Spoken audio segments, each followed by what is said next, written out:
Good morning, everyone. Maria, just let me know if you can hear me. Can you hear me? Yep, I Okay. gotcha. Good morning. I'm Susan D'Entremont of the Capital District Library Council, and I'm here with my colleague, Maria DeGaetano, to talk about Empire Library Delivery. Thank you for joining us for this ESLN Services webinar. Before we get started, I'd like to take care of some housekeeping. We will be utilizing the chat as well as the question and answer feature for this webinar. Feel free to introduce yourself in the chat now. Make sure that the to section of the chat says everyone if you want everyone and not just us panelists to see it. If you have any questions for the speaker, please use the Q&A feature so the questions don't get lost in the chat. You can find that towards the bottom center of your screen. Today's speaker will be taking questions after the presentation. Live captioning is available for this webinar. To toggle the subtitles on or off, click the live transcript button at the bottom of your screen and choose either show subtitle or hide subtitles. Today's webinar is being recorded and a link to the recording will be shared with you in the next few days. An email containing the link will also provide information about getting a certificate of attendance. The forms to both request a certificate of attendance and to evaluate this webinar will be shared in the chat towards the end of the webinar. ESLN, or the Empire State Library Network, sponsors all the services that we have highlighted in this webinar series. ESLN is an organization comprising the 9 reference and research library resources councils. That's always hard to say. Each of them are multi-type library system in New York State. ESLN's unique structure provides support for libraries and archives of all types and sizes around the state. To spread the word about the work we're doing on behalf of New York libraries, we have been hosting webinars with ESLN staff and service providers. This is the 8th of a 9-part webinar series exploring the various services ESLN has to offer. Past webinars have covered such topics such as New York Heritage, Ask a Lawyer, Ask Us 24/7, and the next webinar is on our new pilot program, Ask the Archivist, where you'll get to hear me talk about this new service along with 2 of my colleagues. That webinar on Ask the Archivist is on Friday, October 28th at 10 a.m. To register for that webinar or to watch recordings of any of our previous webinars, visit the ESLN webpage. A chat to that webpage will be put, a link to that webpage will be put in the chat shortly. Now, without further ado, I'm going to introduce our presenter, Maria DeGaetano she's the ESLN Delivery Services Specialist, as well as my colleague here at CDLC. So without further ado, it's all yours, Maria. Thanks, Susan. You can see the presentation? Yes, I can see the presentation. Just making sure. Good morning, everyone. As Susan mentioned, I'm Maria DeGaetano, and I manage the Empire Library Delivery Service for ESLN. Today, I'm just going to run through what Empire Library Delivery is and how it works. I see there's quite a few people on that are currently members. So if you want in the chat to share your experiences with Empire Library Delivery, or if you want to chime in with something I might miss, please do. And for the new people, if you have questions, you can just put those in the chat and we'll answer them at the end. So what is Empire Library Delivery? Empire Library Delivery, which you will often hear referred to as ELD, most of the time, is a statewide delivery program offered by the Empire State Library Network. ELD makes resource sharing between New York State libraries affordable and streamlined by bundling shipments and providing daily service to libraries through an outsourced courier. This is not something that we do as an in-house service through our own vehicles. Our current courier service is Custom Courier Solutions. ELD members currently include 135 libraries that are comprised of 43 academics, 60 SUNYs, 22 CUNYs, 10 public library systems throughout the state. And this also includes 19 of the Connect New York locations, and about 70 of the members are IDS members. I'm going to go through later. I'm going to show you a list of the rosters, see which libraries are currently members. The ELD advisory group determines the overall management of the program, and that includes contracts, business plans, changes in policies, and updating that list. This group includes members from all types of libraries, as well as 4 of the directors from the statewide library resource councils that make up ESLN. The daily management of the service is provided by myself, which is the delivery service specialist, and I'm out of the Capital District Library Council in Albany. I act as the liaison between members and the courier, reporting misstops, delayed deliveries, managing missing resources, and sending out service changes, anything new, changes in holidays, communications about statistics and other things like that.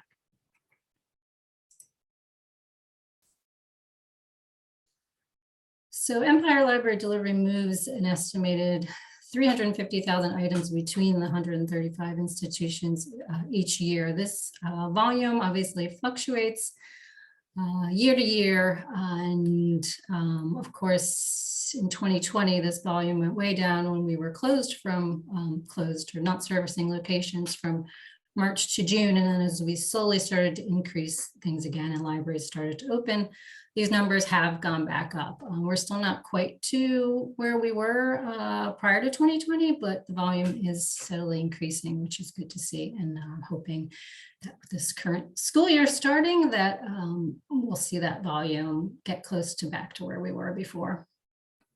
The number of items that are shipped by members really ranges quite a bit, from some of the smaller, low volume libraries only sending 10 items a month to the larger ones sending 500 to 700 items. This information is gathered through the monthly statistics that are reported by the members. So it gives us a pretty good idea of what's being sent out each month.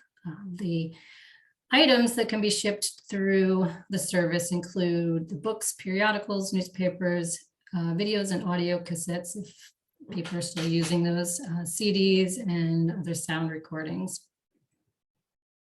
Beyond that, we ask that you don't send anything else through the courier service. Oops, sorry, I was frozen there a little bit. So how it works is very similar to any other borrowing and lending that you probably do using UPS or USPS. The only difference being that once the book's requested and the library prepares the book, the courier will show up to pick up those books daily. So this is a set schedule. So depending on how many days you get service, anywhere from 2 to 5 days, the courier comes on those days to drop off books and see if you want to have anything to send out. You don't need to call or request the service. It's just set for the number of days and the specific days a week that you requested. Those books then are brought to one of to your local hub. So there's 6 of those throughout the state where they're sorted, and then they go back out that evening or the next morning to the receiving hub's location, where they're again sorted and then set to go out to the receiving library for delivery. Sometimes the next day, sometimes it's 2 days, which I'll get to in a minute.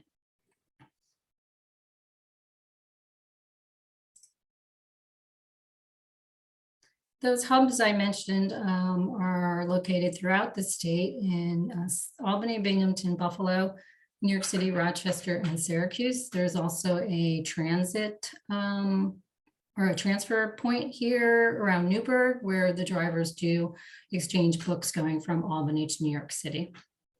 The numbers listed next to the hubs are the number of locations in each hub, New York City having the most, mostly due to the CUNYs in that area.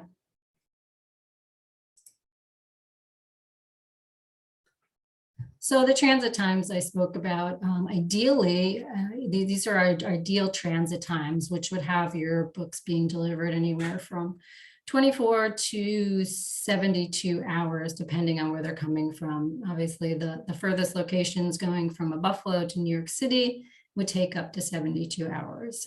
We were getting close to these transit times. We're pretty consistent prior to the pandemic. And unfortunately,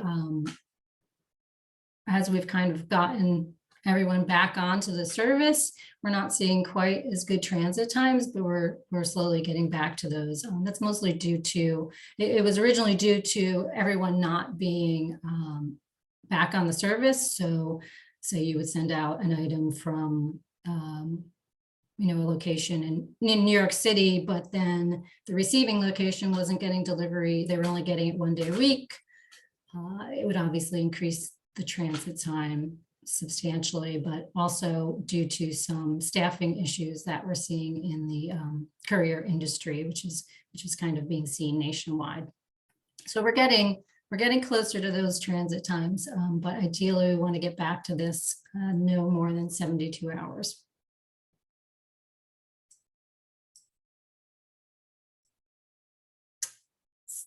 Empire Library Delivery provides all the necessary tools for members, and those can be found on the Empire Library Delivery homepage, which I will show you at the end of the presentation.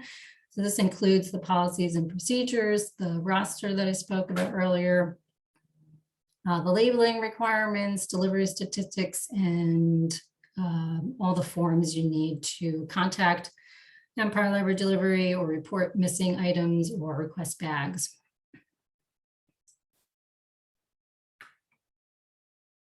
ELD also provides the members with nylon bags for their shipments, which look like they're waterproof, but are not. So we like to stress that.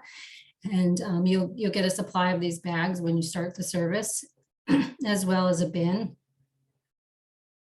And we ask that all shipments go in these bags. It kind of helps the courier know that this is an ELD item and helps from things getting lost. And it also helps members flag those items as ELD. Occasionally we have someone who's sending a box of books, and we can work with that as long as we get a heads up. It's good to tell them that something different's coming and kind of flag it with all sorts of labels. We also provide a system to create labels, which need to have the ship from location, the ship to location, and the hub listed on them. Members can also create their own labels if that's easier for them, but there is a label maker system that has pre-populated addresses in it for your use.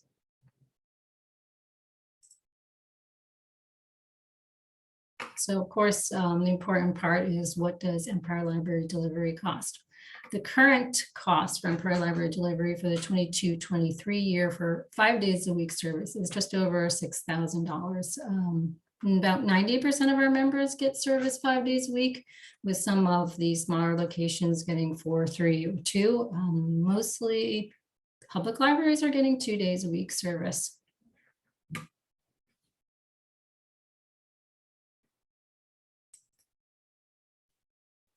So looking ahead, Empire Library Delivery, as I mentioned, those are 22-23 costs. We don't currently know the cost beyond that, as our contract with Custom Courier Solutions is expiring in July of 2023. So the advisory group has gone out with a request for information to couriers to see, what couriers are out there that can meet our needs.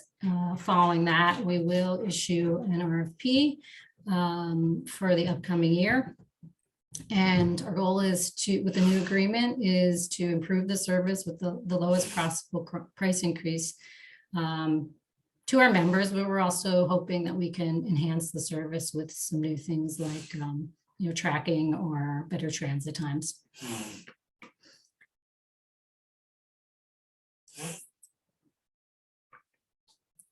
So now I just wanted to quickly, I'm just going to switch, try to switch screens here. And I wanted to share with you just the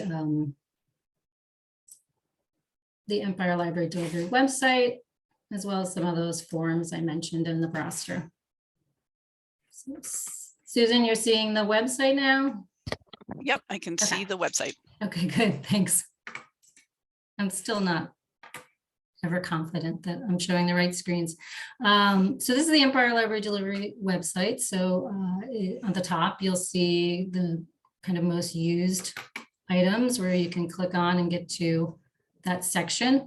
And what you also find here is information about the service, a list of the advisory and practitioner group members, the policies and procedures manual, which I'm just going to jump to right now too. This is something at the beginning of each contract year, we ask members to review and just agree to any of the changes to the policies. They generally stay the same, but it will list the member responsibilities, which would be reporting misstops, reporting holidays, the staff responsibilities, and also the couriers, what they've committed to.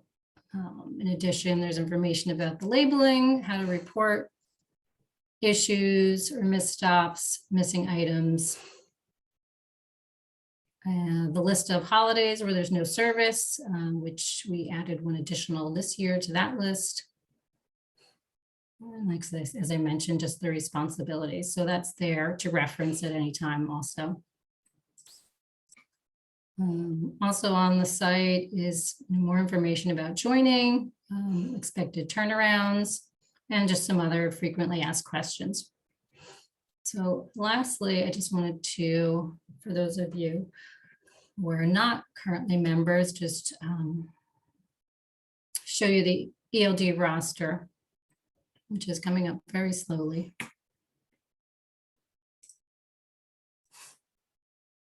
So on this roster, you'll see the member location, their symbol, which also needs to be on the label. I think I failed to mention that. The hub, and also the number of days that they receive delivery. So anyone that doesn't have something listed here gets delivery 5 days a week, which is, it's helpful to know because you're going to have that increased transit time if they're a 2-day going out or coming back. So this is the list of the current members.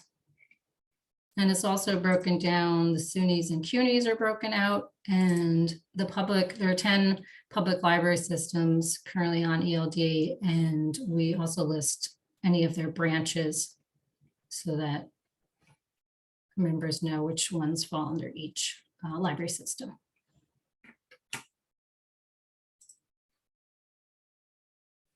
And that's all I had today to share, just kind of a brief overview of ELD. And I'm happy to take any questions anyone has. Yeah, so far there's no questions in the Q&A or the chat. So if anyone has any, we'll stay on for a minute or two to let people type. But is also a link to the certificate of attendance for this event and the evaluation in the chat if people want to access those as well. Yeah, and like I said, if there's any of our current members that want to share anything about the service with some of the participants that are on that haven't used it before, please feel free to do so as well. Oh, let's see. There is a question. How has your experience been with custom courier solutions? Hi, Tom. It's a long-standing relationship that goes back way before I was at ESLN. It's been it's been mostly good, but there have been some ups and downs. They kind of transition from one company to another, and we go through times when things are great, and then we have issues with certain routes, and it's been honestly really challenging lately, like I was mentioning with the staffing, and I'm sure you guys have all heard that about any courier service or shipping service that you've used in the past few years. They're really struggling to keep people on. So we've been dealing with that and here and there, and but consistently, on a consistent basis, they deliver. Communication can always be better, but they they get the stuff there and consistently show up. I guess wish list items for a courier would be just more kind of advanced technology. So, you know, like I said, we're going out to bid this year and we'll see what's out there. Thank you. Any other questions? I know there's been a concern with gas prices recently, so that also has been affecting, I think, delivery. Yeah. I mean, if some of these nationwide courier service calls I've been on, I feel very fortunate that we have the courier we do, because there's been some huge problems out there. We have another question in the Q&A. Did you say there was a bin available for the blue bags? Yes, we have some bins we can ship out to you if needed. Just, you know, email me at my screen's not up anymore, but admin@esln.org, and we can get you something. Thank you. Okay, so admin@esln.org is how people reach you. Okay. There we go. Okay, let's see, we do have a couple other questions here. Oh, no, it's just someone saying thank you for your answer. So anything else before we close off this webinar today? Right. I am not seeing any other questions, but you all have Maria's contact information, and I know she'll be more than happy to answer your individual questions. Thank you so much for joining us today. Like I said, our next presentation, we're not having an ESLN Services webinar in September. Our next one is in October. Let me just make sure I get this correct. Yes, October 28th. And that's when we're going to be covering our new pilot program, Ask an Archivist, of which I am one of those archivists. So you'll have me and Nicole and Heidi to talk about that program that has just been kicked off. So if you want to find out more, you can join us on October 28th. And again, the links to the certificate of attendance and the evaluation are in the chat, as well as a link to our whole series where you can see recordings of previous presentations and sign up for the October one. So if there are no more questions, we will tell you to enjoy your weekend. And we're getting a thank you very much. Thanks, Tom. Thanks, Tom. Yes, Maria is always working hard to track down those lost items and the lost bands too. So so thank you for appreciating her for that. All right. Thanks, everyone. Have a good weekend. Good weekend. Thanks, Christy. Thank you.